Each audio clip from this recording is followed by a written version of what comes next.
Welcome to the Live Wide Open podcast. I'm your host, Randy B. Ramirez, also known as Wide Open Randy, and I'm here to lead you to become the best version of yourself. This show helps raise the bar for all the motorsport enthusiasts. Holding it wide open is just what we do. Being a good person is who we are, and living our lives to the fullest is the lifestyle that we choose. Man, here's what I've learned. The truth is that every great build hits a point of snag. Hits a point where shit goes out of control. It hits a point where you lose your patience, where you lose your stress, like where your stress is at all-time high, right? And maybe it's a part that won't fit, Maybe it's an electrical issue that's fucking frying your patience. No pun intended there with that. Electrical issues typically fry, your fuse, fry the wire, fry other shit. Or maybe it's a setback, right? That makes you like want to throw your tools straight into the ground as far as you can and just fucking walk away from that shit. Like, man, I know I've been there, and the crazy part is that I know more of those are coming, right? But here's what I've learned, right? Here's the truth, right? The guy who finishes his build, the guy who actually gets shit done, the guy who goes and enjoys his fucking build aren't the most skilled, right? I've proved this time and time again.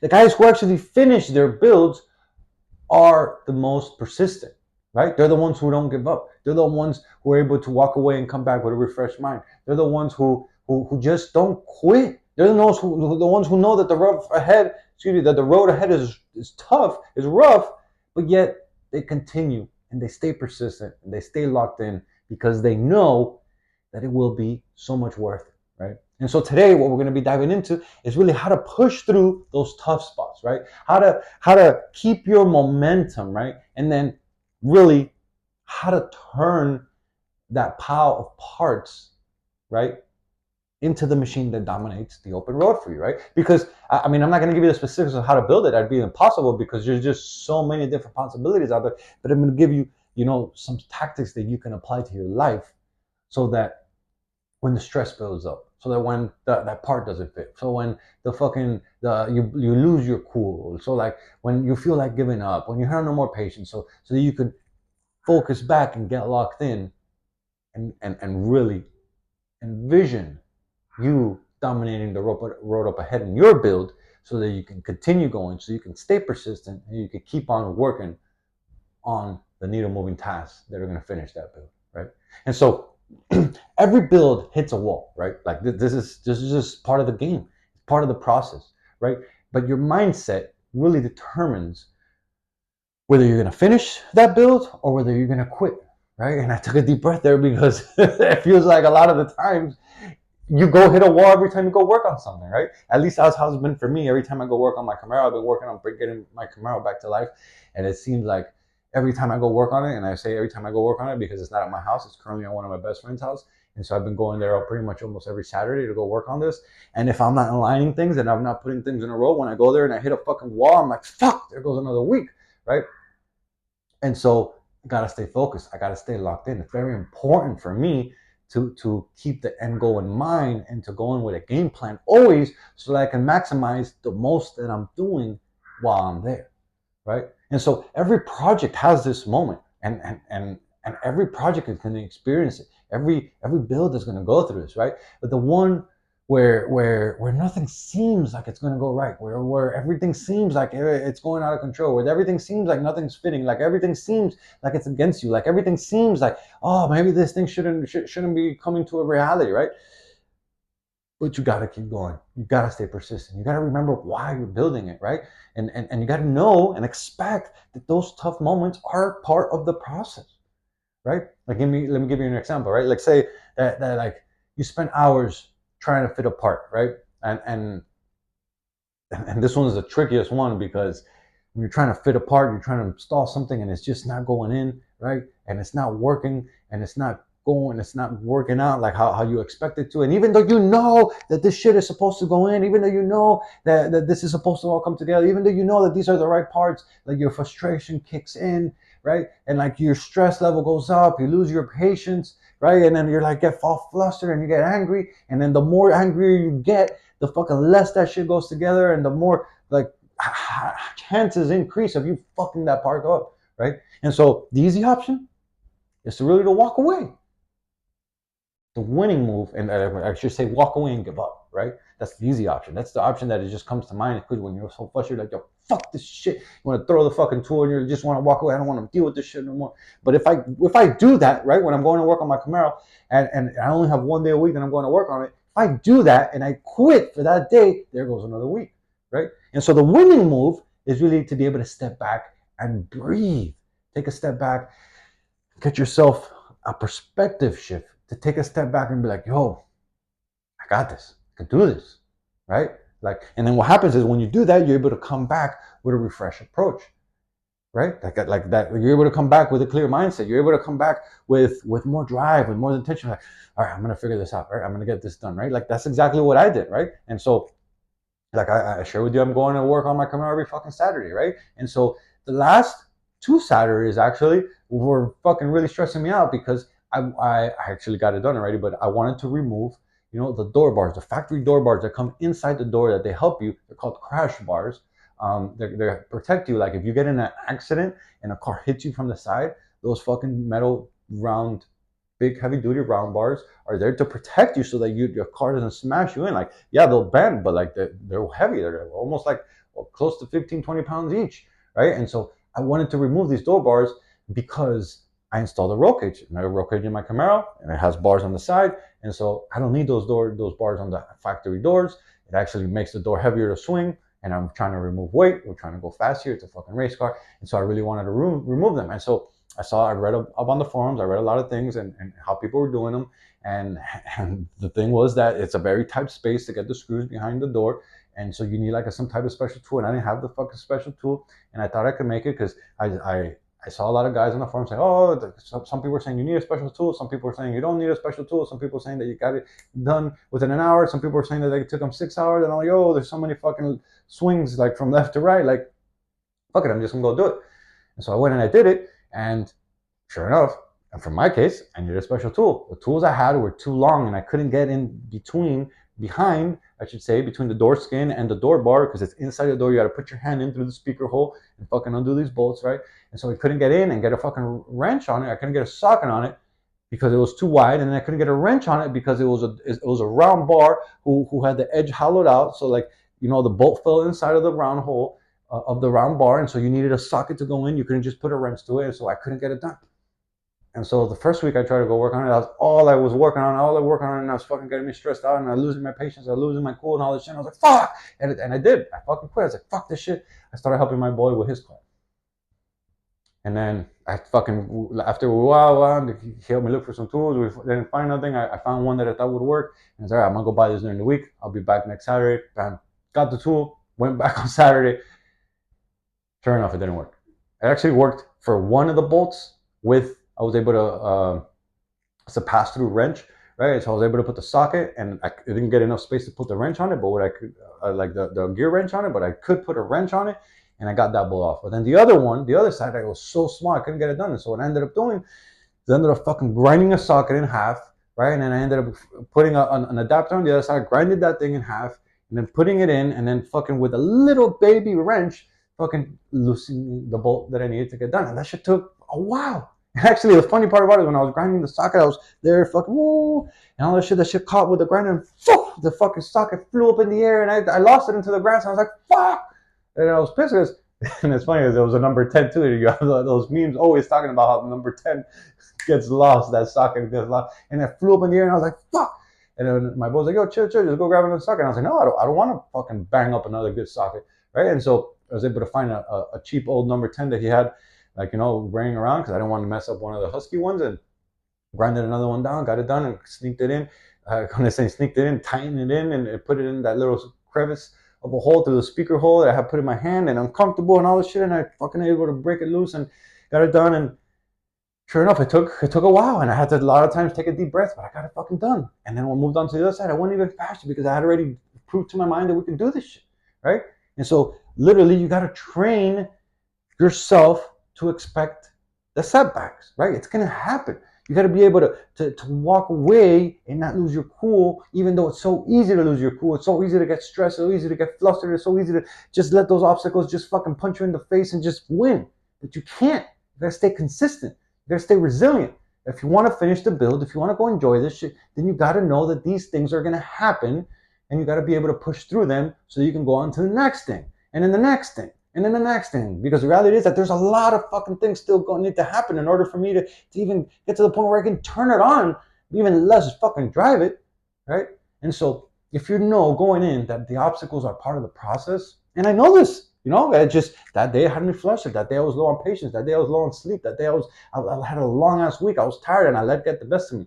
But then the next week I didn't, right? Actually, to be truthful, I showed up there and I got aggravated right away when that tool didn't work. I said, oh fuck. And then something had put me in a bad mood. I don't really want to share it. Put me on the bad mood while I was over there. And I was like, yo, let me try it. And typically we're like opposite. Like I'm usually in the good mood. He's usually like very short patience guy. And then that day he was there for me. He showed up with the patience that I needed. And then I was like, yo, what am I doing, Randy? Chill out. Take a breather. You got this shit. And then I was able to turn the things around and we fucking got it done. Right? And then I realized that I was being a little bitch, right? But we got it done. And that day I got left there accomplished as fuck because I got both door bars done. And the next step in the process is to go in out. I got the door bars out, swap the speakers from the parts coming out I have because I have some good speakers, connect the wires to roll down to the motor because I had cut them so I could roll up and down the windows since the car has no battery, has no engine harness, has no nothing in it. We're all putting it back together and I wanted to bring the windows up and down. So connect those two, put the door panel on, and now fine, we're done with the doors. All right, move on to the steering column. That's what I have next. But it's going to take one by one, attacking them. And it's going to take you knowing that these setbacks are going to happen, but you got to stay focused. You got to get locked in. You got to be able to take a breather when this shit happens, right? You got to be able to break those big problems into small wins because if not, it's just going to feel overwhelming and you're going to kill your progress. You're going to kill like your ability to want to keep working on this shit, right? Because overwhelm is a killer of progress, right? And the bigger the issue, the more important it is for you to break down like those tasks into bite-sized victories. And I really mean it. It's not some fucking it's not some whack-ass way to say like, oh, you need to build victories first. No, you literally need to build milestones that you prove to yourself that you're winning because progress equals happiness, right? And when you're able to prove to yourself that you're making progress, you become happy. And as you become happy, you realize that you're winning and you're able to show up consistently to knock those things out that need to get done on the build, right? And so like another example that I can give you is like instead of thinking that, man, I need to rebuild this entire engine, like to say you're rebuilding an engine, right? Like shift your mindset to, all right, today I'm going to tackle this certain portion of the engine, right? Today I'm going to tackle this certain portion and I'm going to get dialed in, right? Instead of thinking, oh, I'm going to build a whole entire car, which I really literally am from fucking scratch, I'm going to think of what am I going to work on today, right? I'm going to break it down into bite-sized tasks that I can create the wins for myself that are going to keep me focused and then give me showing up consistently to be able to tackle the big task at hand, right? And so the tactical tip that I can give you with this is to really focus on the 1% rule. Like every day, make progress, right? Every day, make progress. Even if it's only 10 minutes of research that you're doing, right, on something, when you're able to make progress every day, it really proves to your mind that you're keeping the momentum going. You're keeping the ball rolling, right? Even if it's research, or maybe it's just tying a few bolts that day, or whatever it is. Keep the motion going because what happens is that motion, an object in motion stays in motion, right? Motion beats the stagnation, right? Progress equals happiness. And so when you're able to continually make progress, you're able to continue to prove to yourself that you're getting things done, right? And then the third one really is to leverage your network, right? Like you don't have to solve everything alone, right? And so many times, and I'm a big corporate of this, is like I want to do everything by myself. I actually it's like therapeutic for me to go work on my car and not be anyone there helping me. Like I like to lock in and get like just, it's like meditation for me. Like I just lock in on what I'm doing and I put some music on and it's just like my go-to kind of thing, right? But you'll be able to leverage your network, right? Because high performers don't just push through, they ask for help when they need it, right? And so an example I give you is that my buddy, same where I have my Camaro, right? He was stuck on some wiring. He actually currently is stuck on the wiring right now and we're trying to figure it out. He has an issue in his Monte Carlo where one of the blinkers is not working and we traced the whole wiring like everything back to the harness, and then I took everything apart and made sure it has no pinches or nothing. And then I ended up going home because it got late, and he took the fuse panel from inside the box off, and he found a whole mess of things, and right. And but the reality is that we're there for one another, right? He needed some help, and I stepped in, and I was like, yo, let me go.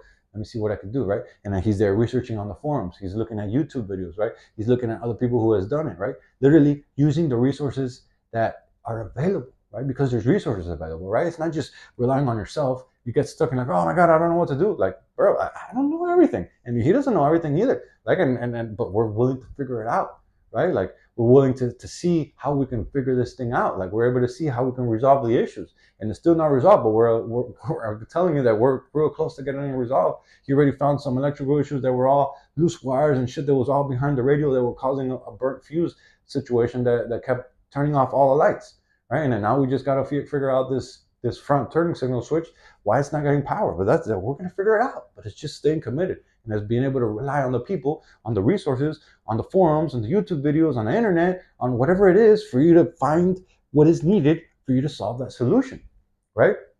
For you to stay consistent. And that's the key here, is for you to stay consistent in working on that build, right? You see, like another solution I give you is to build like a go-to list, right? Because what happens is that, and I know this sounds very rudimentary, very simple when I'm going to share this with you, is that when you get frustrated, when you get stressed, when you're like, you don't want to think of who can help you, right? And so just glance at the little quick list, right? I'm like, who can I call that has knowledge with this, right?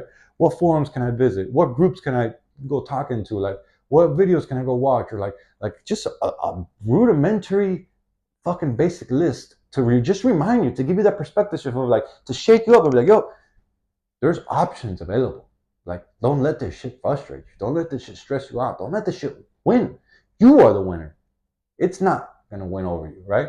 And so when you do that, right, by doing that, right, that way, when you get stuck, instead of letting the frustration get the best of you, you immediately go into problem-solving mode. And when you're immediately going to problem-solving mode, you start tackling the problems. You start tackling the issues. You start creating solutions. You start creating progress. And that progress over long periods of time is what's going to help you hit the open road ahead, my friend. And so my question as we wrap up this episode for you is really, what's one problem in your build? Or even though, let's take this a step deeper, what's one problem in your life, right, that you've been avoiding because it just feels too hard, right? And then my challenge for you is this week, right, instead of just getting frustrated, instead of just quitting, instead of just saying, fuck this shit, how it's so easy to do, right? I want you to step back, I want you to regroup, and I want you to push through this, right? There's no giving up, right? You have what it takes to find a solution, my friend. You just got to be willing to stay persistent. You got to be willing to stay focused. You got to be willing to stay locked in and give yourself that perspective shift when you need it, because the frustrations will come, right? And so my final thought here for you is really this. A finished build isn't about perfection. A finished build is about persistence, right? The guy cruising down the highway didn't get there by luck, right? The guy cruising down the highway, like, they hit roadblocks, they found a way through, and they kept rolling, right? You see, the same is true about you, my friend. So do the same, and then soon you'll be able to be the one who's out there enjoying the ride and telling everyone, what's up, motherfuckers? Yo, I'm driving the checkered flag deep into the ground, and I'm calling all the motorsport enthusiasts who want to improve their situation. Let's break free from all the shit that's been holding us back, and let's become the badass motherfuckers that we're all meant to be. Breaking the stereotype is exactly what we're here to do. This movement is called Live Your Life Wide Open, and helping others level up is the mission that God has tasked us with. If by any chance you still haven't subscribed yet, man, what the fuck are you waiting for? Go ahead and smash that button so you never miss another episode. And if you connected with today's message, if you resonate to today's message, if you've also been going through these shits in your life, man, do me a favor, share this episode on your story, and make sure that you tag me at Wide Open Randy, because those are the actions that help more motorheads, more gearheads, more men like you and me to really see and hear about this podcast, and ultimately, that's how our community grows. Catch up with you on the next episode, but till then, live your life wide open, my friend. Peace.